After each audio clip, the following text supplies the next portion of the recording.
अस्सलामु अलैकुम वरहमतुल्लाहि वबरकातुहू। उम्मीद है कि आप हजरात के रोज़े अच्छे गुज़र रहे होंगे।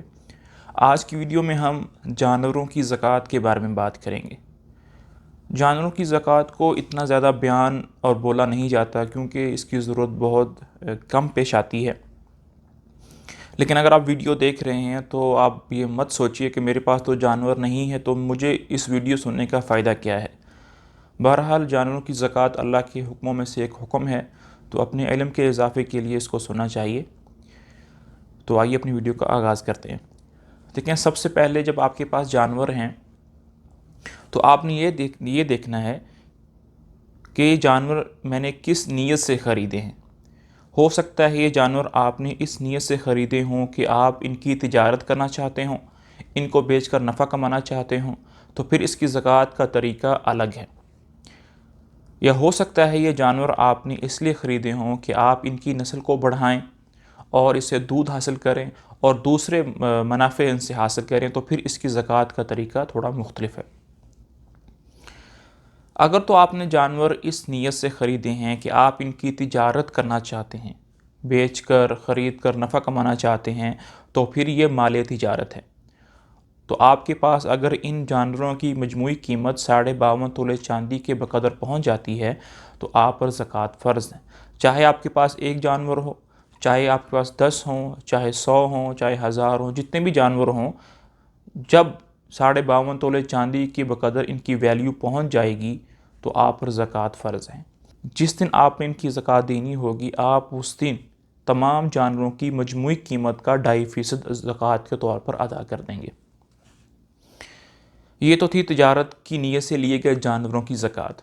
आप अब आ जाएं इस तरफ कि अगर आपने जानवर इसलिए लिए हैं कि मैं उनका दूध इस्तेमाल करूंगा, उनकी नस्ल को बढ़ाऊंगा और बहुत सारे फ़ायदे उससे हासिल करूंगा, तो उसकी ज़कात का तरीका कुछ इस तरह से है कि इसके अंदर भी दो कैटेगरीज बन जाती हैं। पहली कैटेगरी ये है कि ये जो जानवर आपके पास हैं, या तो ये साल का अक्सर हिस्सा यानी 6 माह से ज़्यादा बाहर चर कर खुली जगहों पर चरते हैं, खुद चरने जाते हैं और चर कर वापस आ जाते हैं, या तो साल का अक्सर हिस्सा आप इनको घर पर ही चारा खिलाते हैं, बाहर से ख़रीद कर लाते हैं, या आपने चारा जो है वो काश्त किया होता है वहाँ से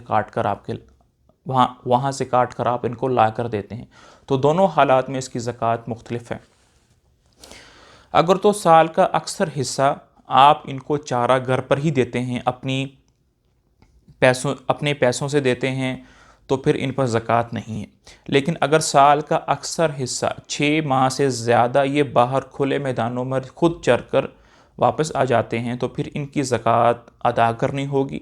और उनकी ज़कात का एक मखसूस अदद हमारे इस्लाम ने हमें बताया है कि इतनी गायें, इतनी बकरियां, इतनी भैंसें होंगी तो ज़कात है, कितनी होगी तो कितनी बकरियां, कितनी ज़कात होगी। तो आइए हम वो देखते हैं। सबसे पहले बात करते हैं बकरियों की ज़कात पर। बकरियों की ज़कात की तफसील कुछ इस तरह से है। अगर बकरियों का अदद आपके पास 1 से 39 तक है तो उस पर ज़कात नहीं है। यानी अगर आपके पास 39 बकरियां हैं तो उस पर ज़कात नहीं है।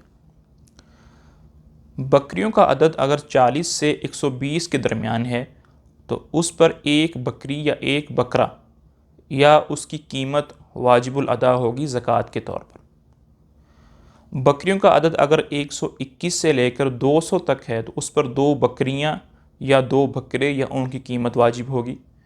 201 से लेकर 399 तक 3 बकरियां या 3 बकरे या उनकी कीमत वाजिबुल अदा होगी।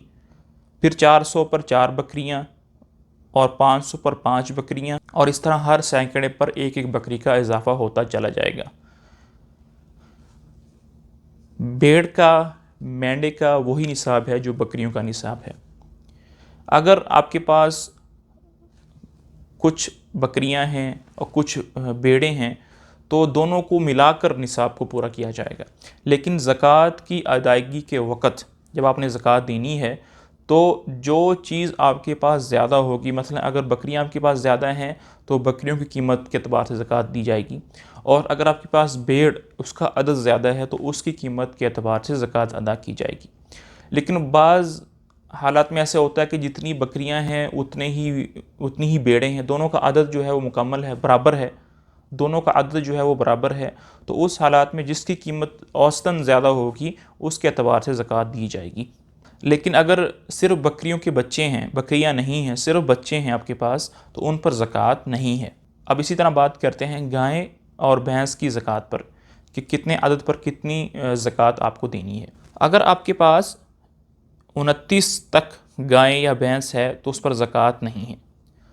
30 से लेकर 39 तक एक गाय या 1 साल का बछड़ा या उसकी कीमत ज़कात बनती है। 40 से 59 तक 2 साल गाय देनी है। और 60 का अदद मुकम्मल हो जाए, यानी अगर आपके पास 60 भैंसें या गायें हैं तो उस पर एक साल के 2 बछड़े आपने ज़कात के तौर पर अदा करने हैं।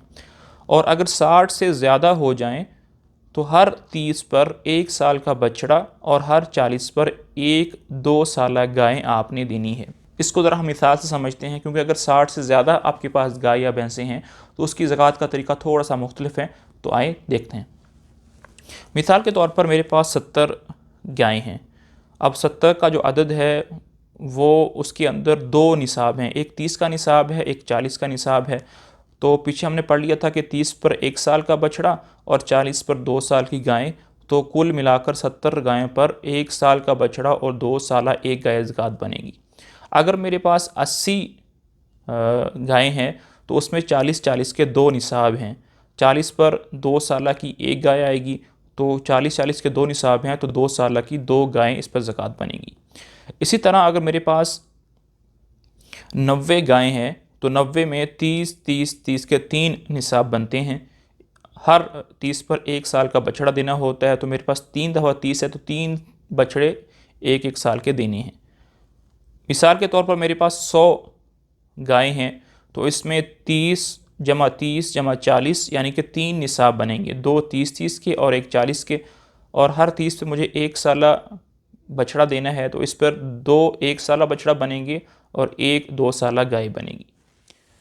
ये तो थी गाय और भैंस की ज़कात। अब बात करते हैं ऊँट पर किस तरह ज़कात दी जाए। तो आइए देखते हैं। अगर आपके पास 4 ऊँट हैं तो उस पर ज़कात नहीं है। 5 से लेकर 9 तक एक बकरी की ज़कात बनती है, यानी अगर आपके पास 5 से लेकर 9 तक ऊँट हैं तो उनकी ज़कात एक बकरी बनती है।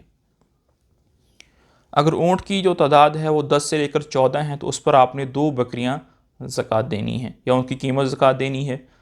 15 से लेकर 19 तक अगर आपके पास ऊँट हैं तो उस पर 3 बकरियां ज़कात देनी है। उम्मीद है कि आपको समझ में आ गया होगा। थोड़ा सा मुश्किल है लेकिन कोशिश करेंगे तो इंशाल्लाह समझ में भी आ जाएगा।